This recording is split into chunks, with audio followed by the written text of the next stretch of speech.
खऱ्या अर्थानं मनोबल आणि मनोधैर्य अजून उत्साहित करण्याच्या दृष्टीनं शिवसेनेच्या वतीनं यवतमाळ जिल्ह्यामध्ये आणि पूर्ण महाराष्ट्रामध्ये तिरंगा रॅलीचं आयोजन करण्यात आलं होतं। परंतु काल युद्ध 2 दिवसासाठी थांबलेलं आहे आणि या 2 दिवसात बोलणी होणार आहे। त्या बोलणीमध्ये खऱ्या अर्थानं शिवसेनेकडून आम्ही देशाचे प्रधानमंत्री सन्माननीय नरेंद्र मोदी साहेब यांना विनंती करणार आहे की बोलणी करत असताना 4 मागण्या या ठिकाणी शिवसेनेकडून त्याची त्या ठिकाणी दखल घ्यावी आणि या मागण्यामध्ये या मुद्द्याचा समावेश त्या ठिकाणी करावा, तरच ही बोलणी यशस्वी होईल आणि नेहमी त्या पाकिस्तानाला धडा शिकवल्यासारखं होईल। आणि पहिली मागणी या ठिकाणी आमची शिवसेनेची अशी आहे की पाकव्याप्त जो काश्मीर आहे तो भारताने परत पाकिस्तानाकडून घ्यावा, ही आमची पहिली मागणी आहे। दुसरी मागणी आमची अशी आहे की जे काही दहशतवादी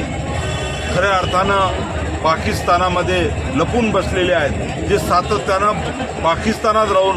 भारताबद्दल वेगवेगळ्या कारवाया करत असतात, त्या सर्व दहशतवाद्यांना भारताकडे सपूत करावं आणि त्या ठिकाणी भारताला त्यांना शिक्षा या ठिकाणी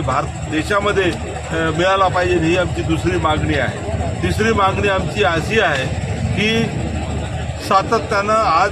विश्वामध्ये जे काही राष्ट्र आहेत, आपण पाहतो की फक्त पाकिस्तान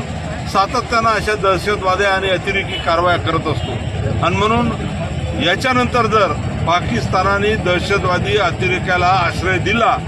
तर या ठिकाणी भारतीय सैन्यांना पूर्ण मोकळीच राहील की या पाकिस्तानाला धडा शिकवण्यासाठी